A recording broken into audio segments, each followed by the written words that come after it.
Dobry wieczór wszystkim, how are you all doing? Yes, I am finally back. We had a little bit of an Easter break where we spent more time with family and the weather was absolutely amazing. But I'm now back and I'm here to tell you all about the latest in AR and VR news. So let's jump right into the video. Beginning first with, unfortunately, some negative news, as the Quest 1 will be officially unsupported next month. Now, it's not going to be entirely dead, and I feel like that would be unfair to say, as the device will definitely still work. It's just no new apps will be able to be published on the Quest store supporting the Quest 1, which is very unfortunate. But if you want to use the thing for PC VR or play any older titles on it, you'll still be able to do so. Reading from Upload VR, new Quest Store and App Lab apps won't be allowed to support the original Oculus Quest after April 30th. The Oculus Quest launched all the way back in May of 2019, almost 5 years ago, featuring the Snapdragon 835 chipset from 2017. Meta stopped selling it upon launching the Quest 2 in October of 2020. This is not a new device, and in order for, developers to be able to publish new applications, I feel it's only fair devices lose support after a certain amount of years.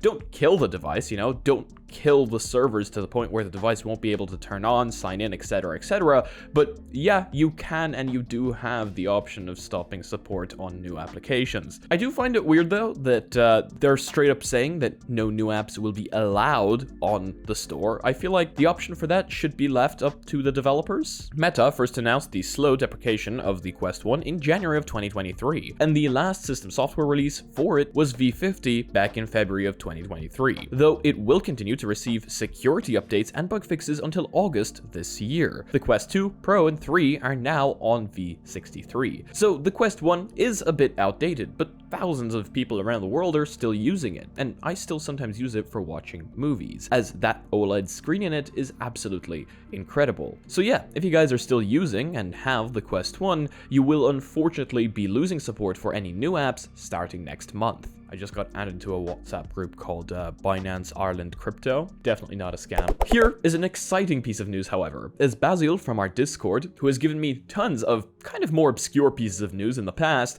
has now given me the piece of news that he successfully has eye tracking working on his Quest 3. I don't have much information on this, but he did show me a video proving the fact, and he did mention the fact that he's only got one eye working so far. Even with one eye and the other eye kind of cloning that one eye, it looks really, really good. Who knows, maybe in the future we're going to have a video of me doing this DIY and showing you guys how you can do it, but again, I don't have much information on this yet. I just have video evidence of it working and the fact that this is a Quest 3. Now, people have fit eye tracking into some pretty crazy places in the past, so yeah, we already knew this was possible, but it's just really cool seeing someone from the Discord having it done and actually having it work. Again, excited to see if we can maybe make this a DIY project in the future, and excited to see how much it would cost in order to make it happen, as it is one of the features I miss most from the Quest Pro. It allowed for foveated rendering and of course VR chat being a lot more realistic looking, if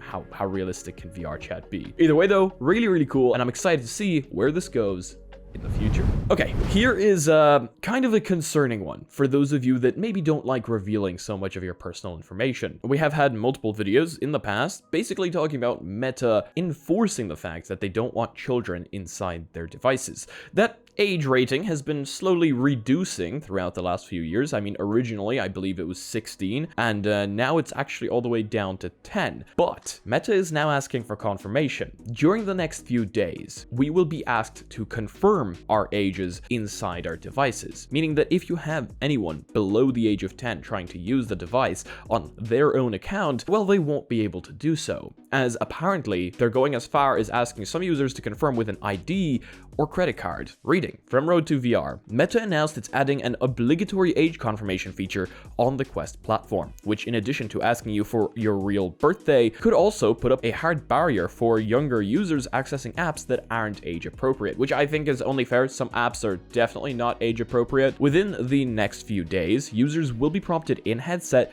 to confirm their age by re-entering their birth date, which essentially divides users according to 3 specific age groups: adults, teens, and preteens. Here's how those tiers will work. Adults choose between private or public profiles, control visibility of activity, and manage follower interactions. Teens default to private profiles, with teens having control over follower requests and activity visibility. Parental supervision tools are available. And then 10 to 12 require parental approval for account setup, with strict privacy settings and parental control over app access. Now you may be saying, okay, yeah, this changes absolutely nothing because they can just put in a fake age and get past this security. Well, users who don't want to insert their real birth dates don't seem to have much of a choice in the matter. Meta is allowing users a 30-day window to re-enter birth dates. Otherwise, Quest accounts may be temporarily blocked until you do. Furthermore, the company says in the announcement blog post that users will be able to resubmit previously incorrect birth dates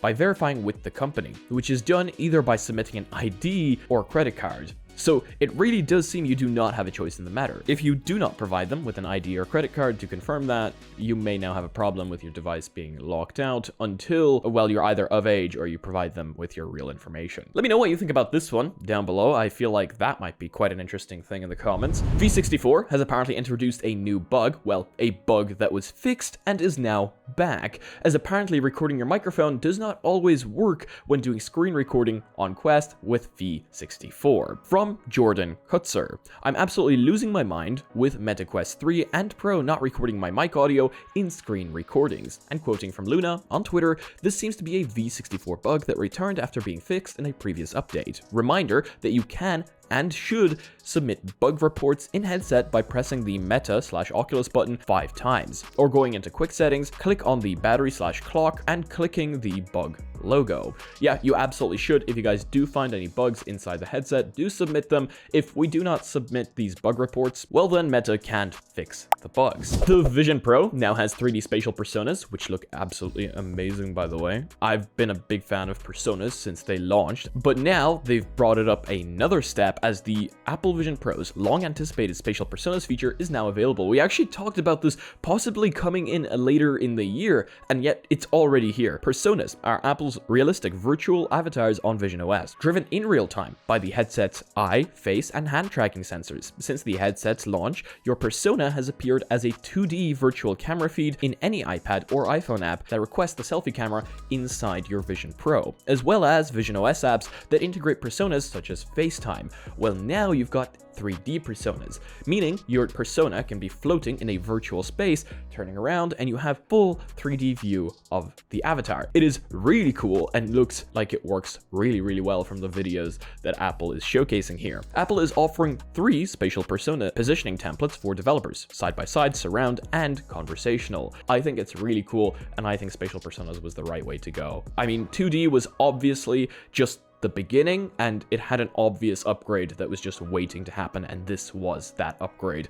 Looks really cool. I hope Meta comes out with something like this in the future, as again, I don't know, I'm a big fan of realistic looking avatars in virtual reality. It just tricks my brain, and it's fun being able to instantly recognize someone. Sometimes I would like to have a realistic looking avatar, or someone that I know sitting with me here in my room in AR. Netflix is selling the headset featured in its latest TV series, 3 Body Problem, which heavily features characters accessing a shared virtual reality. Unfortunately, it's just a prop, but it's actually pretty cool as far as non-functioning collectibles go. It's quite unfortunate that it is just a prop, but it's pretty cool that Netflix is selling something here, considering, let's be honest, they haven't been absolutely amazing with virtual reality applications as far as that goes. But they are selling props, and it does look like a pretty cool device if it was to exist. People are saying the proportions on it are actually really nice. I think it's fair to say we won't be getting the Netflix VR headset, but it would be quite an interesting project if someone more technically minded was to get one and actually make it work. Like, imagine getting this device, right?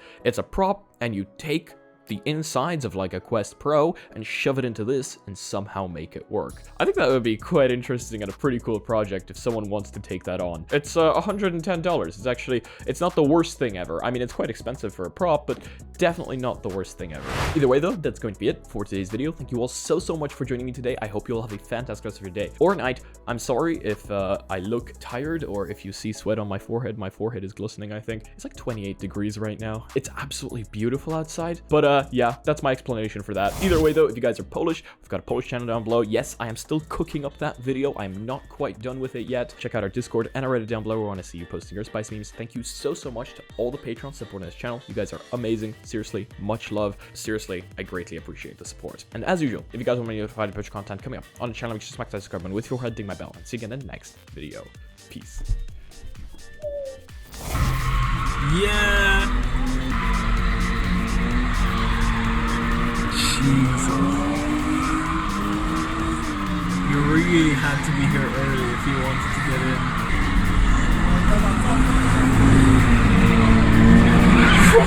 Oh my god! Look at the cop busting people.